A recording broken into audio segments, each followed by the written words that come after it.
Hi, everyone. Friday, January 20th. Welcome to Three Things with Spyglass Lending. Certainly one of my favorite days of the week. And as you can see behind me, once again, I have construction because that's what we're going to be talking about. I promised in an earlier video, we're going to be talking a ton about that this year. And I'm going to stick to that promise. We should absolutely be looking at what's going on with the developers and what's going on with construction because they are the big barometer for the real estate market and certainly the economy as a whole, especially now. And we're going to talk about why, because with Three Things with Spyglass Lending, we delve a little bit deeper, not usual rigmarole. We go behind the scenes and talk deeper about the mortgage and real estate related industries. And we're going to start with this big report that came out just yesterday. Really gives you an idea of this construction statistics for 2022 and what's going on out there. And it's probably that chart that you want to see on the right hand side.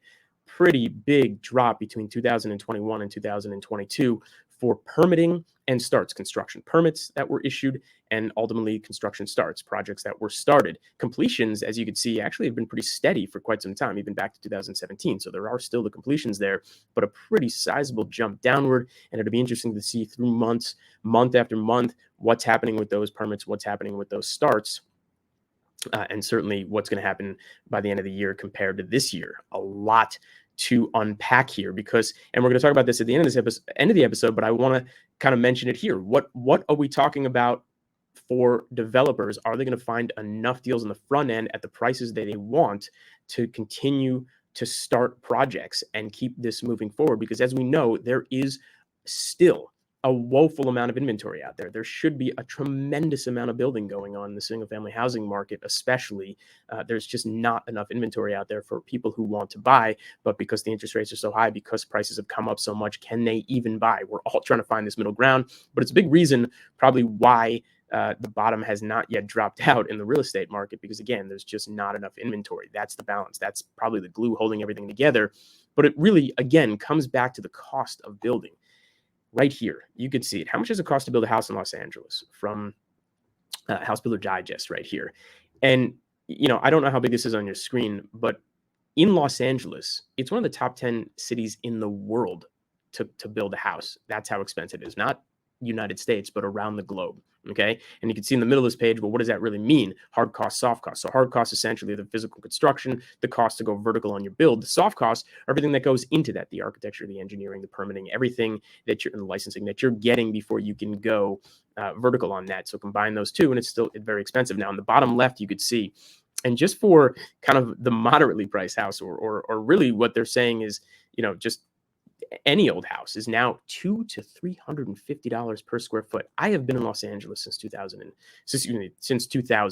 And for the first 10 years, I remember what it was to talk about, hey, someone's giving you a high-end finished house. They've put in $300 per square foot. That was the high-end house. Well, now you can see that's just not even the middle. That's 200, somewhere between 200 to 350 a square foot is the economical house. Now it's 450 plus, and that's probably light too, is what they're saying here. It's probably more like 600 for the high-end finishes, and certainly a lot more for a lot of people when they're overbuilding or building these gorgeous custom homes, especially here in Los Angeles.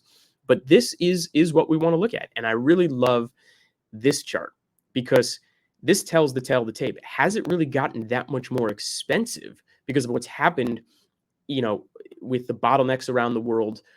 With the cost of inflation, with the cost of lumber going up, all this volatility. And I think people are pointing at that and saying, well, it's a pandemic that's now causing this, and that's having a big effect on the construction. But really what this is showing you here, and especially if you want to pay attention to the red line, this inflation in residential construction has been going on for quite some time, all the way back to 2013. There was a period of time right after that Great Recession, 08 and 09, when the cost to build residential housing came down a tremendous amount. And investors were doing very well building and flipping between 2010 to 2013, that period of time when everything came back. And it came back pretty quickly after it all went down in 08 and 09. But right after that, wow, the big jump. Massive. And it's just been going up since then. So this isn't just recent. It's not about what's happened in the past couple of years or even just the last year. The cost of inflation and the cost to build has gone up a tremendous amount, but so have the values of our homes. So has, and the money was cheap for so long. Again, the financing. But here I am, and I want to, make clear, Spyglass Lending funds developers. We fund flippers and we fund the ground up developers. And I could tell you right now, yes, business is down across the board. So the question will be this year, because there's still woeful inventory? Are the developers going to be able to come back and continue to do what they want to do because they're buying well enough in the front end and still getting out at an exit price with how expensive it is to build? Because that's the question. Is that going to come down as well, or is it going to continue to go up like the last 8 years have shown? We shall see. A lot going on at once. It's a week by week, month by month, but it's got people really, unfortunately, just paralyzed across the industry as to what's going on right now. And this is obviously what we're talking about all the time. These really big jump in interest rates, even though they've come back down a little bit, but in the QM and private money space, those rates have not come back down like they were for the 30-year. They're just not, they were matching for quite some time, month over month. Hasn't quite happened just yet. So it's important.